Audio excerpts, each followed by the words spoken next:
finale malien Fodé Sissoko pour le Lille Métropole Athlétisme.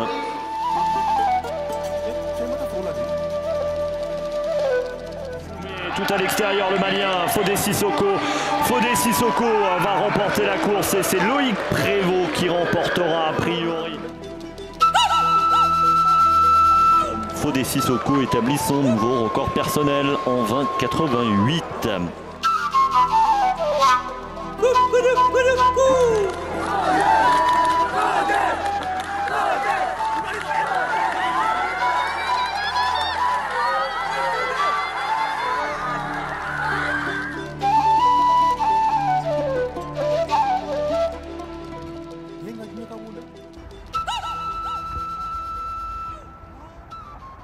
C'est un rituel qui dure depuis son arrivée en France.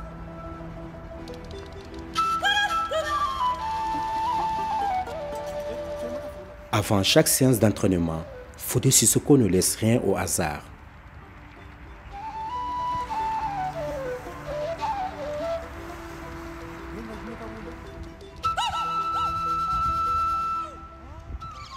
Il fait ce qu'on appelle en athlétisme des gammes, comme chez les guitaristes.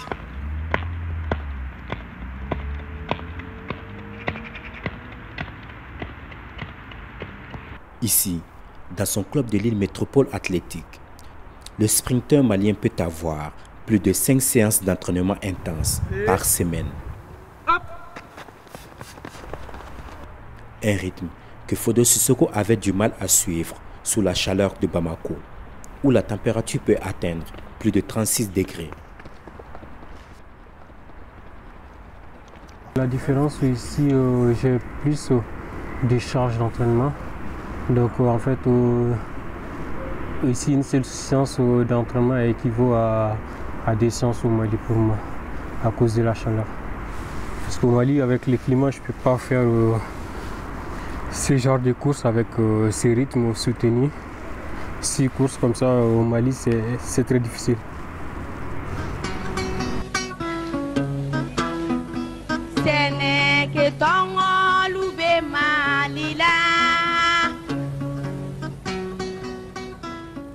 Très difficile, car en plus des conditions climatiques, le Mali manque d'infrastructures adéquates pour cette discipline. Pour tout le pays, nous n'avons que 2 stades en tartan, c'est-à-dire des stades qui permettent de faire la compétition de haut niveau. Et là encore, depuis 2 ans, nous avons des difficultés parce que ces stades sont souvent en réfection et on partage les pistes avec d'autres sports, notamment le football. Donc c'est pas évident de pouvoir pratiquer l'athlétisme comme il faut ici. Nos athlètes, quand on peut les faire partir à l'extérieur, dans des pays qui ont les moyens, ça les permet de pouvoir mieux pratiquer. Souffrir pour rivaliser avec les meilleurs, c'est une étape nécessaire pour le jeune Malien. On peut dire que c'est un plus, c'est un avantage pour moi d'être avec des athlètes aussi qui sont bien. Donc on a chacun nos qualités, nos différences en fait.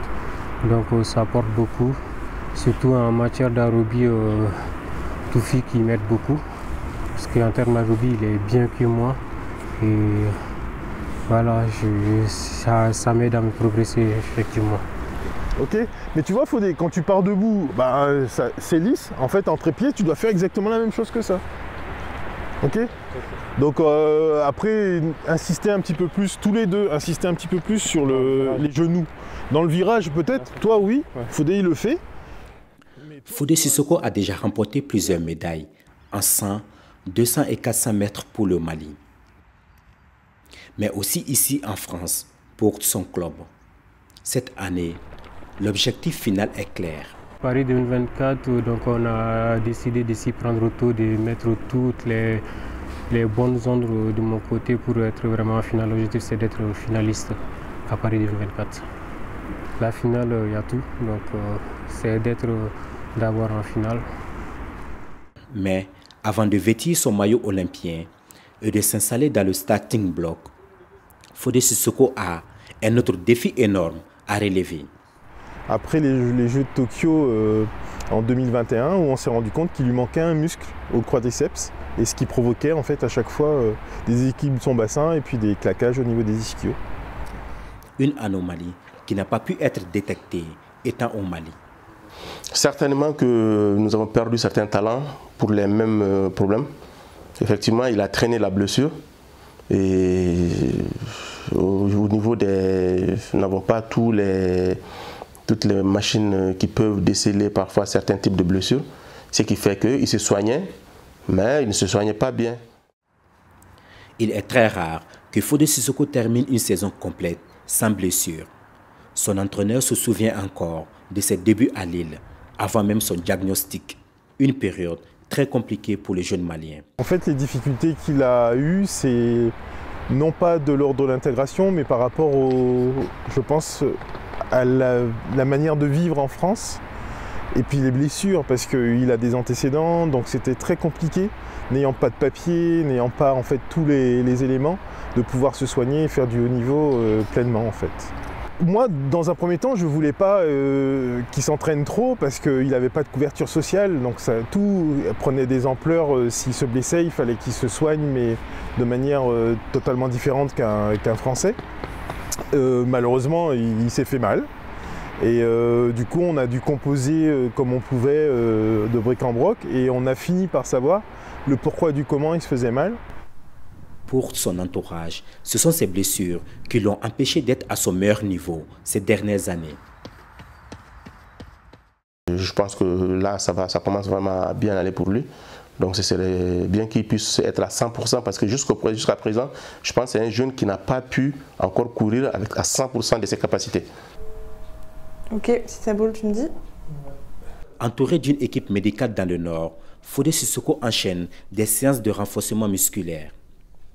Si tu n'as pas un bon suivi, c'est compliqué voilà, d'atteindre tes objectifs. Et là, qu'est-ce que tu ressens en ce moment? Bon, c'est plus compliqué, mais c'est du chaud, donc ça permet en quelque sorte de travailler les fibres, les permet de guérir. Donc ce que je ressens, bon, après les massages, donc je suis bien et ça fait bien au moral, au mental.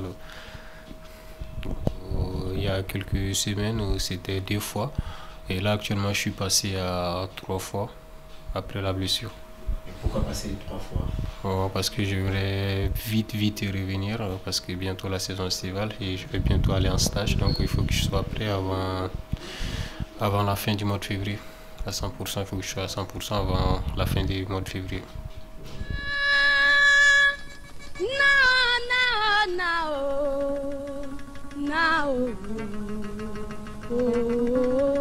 Bon, bienvenue. L'histoire des JO, Fodé Sissoko l'a déjà écrit en 2011 à Tokyo. La photo que j'ai ressortie, ça c'était juste après ma course à Tokyo, juste après ma course. Donc cette photo elle est vraiment importante pour moi parce que la prise, voilà, j'avais pas mal de choses en tête en ce moment. Donc c'est un grand souvenir pour moi, la photo. Quoi, tu avais quoi en tête en ce moment? Bon, il y avait un peu la frustration, la déception, bon, d'un côté aussi la fierté. Et c'était pas vraiment évident que j'y sois là-bas et m'exprimer comme ça avec toutes les choses qui sont passées, les blessures, et revenir d'une blessure une semaine après et partir courir, faire 7 ans. Donc il y avait beaucoup de choses en jeu et je savais que j'avais ma place s'il n'y avait pas eu certaines choses, quoi. Et quand, quand tu revois cette photo encore, quel souvenir ça te vient à tête? Bon, là actuellement c'est vraiment la fierté. Donc la fierté, je dirais un rêve qui est devenu une réalité. Même si je voulais plus, bon, on veut toujours plus, mais là dès que je vois cette photo, c'est une fierté pour moi.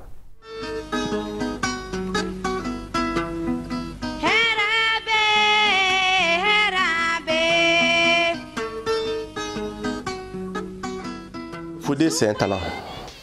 Et comme on le dit dans le sport, c'est vraiment un talent. C'est quelqu'un qui a d'abord les capacités naturelles. Il aime le travail. Et très souvent, quand on associe, et il est sérieux. Donc quand on associe vraiment ces ingrédients, il n'y a pas de raison que la personne ne réussisse pas.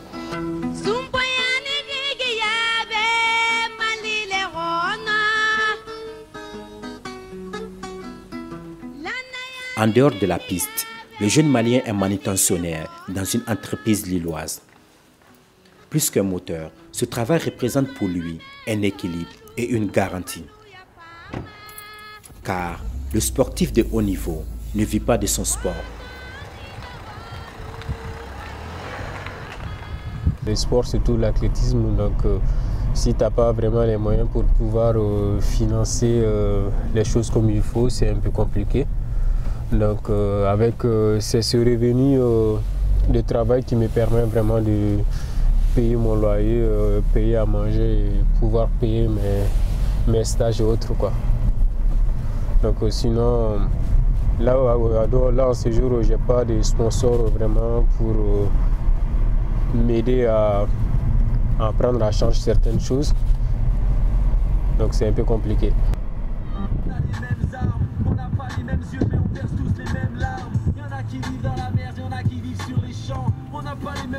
Pourquoi la folie? En fait, il fait les rap conscients, donc du coup depuis tout jeune, j'écoute ces musiques-là, donc du coup ça me donne un peu de la force en fait. C'est vraiment très dur. Et il faut, donc parlant de résilience, c'est vraiment, on peut dire que c'est le cas d'en parler parce que de le dire, il faut être résilient, sinon on arrêtera tout de suite. Et parce que parfois, les appuis qu'on souhaite ne sont pas là, c'est qu'ils demandent beaucoup d'efforts et parfois pour peu de résultats. Comme beaucoup d'athlètes, à la fleur de l'âge, Fodé Sissoko et son équipe ne veulent pas manquer les JO 2024. Ils ont encore quelques mois pour se préparer, transpirer, mais aussi douter et peser le poids des sacrifices pour cette seconde chance.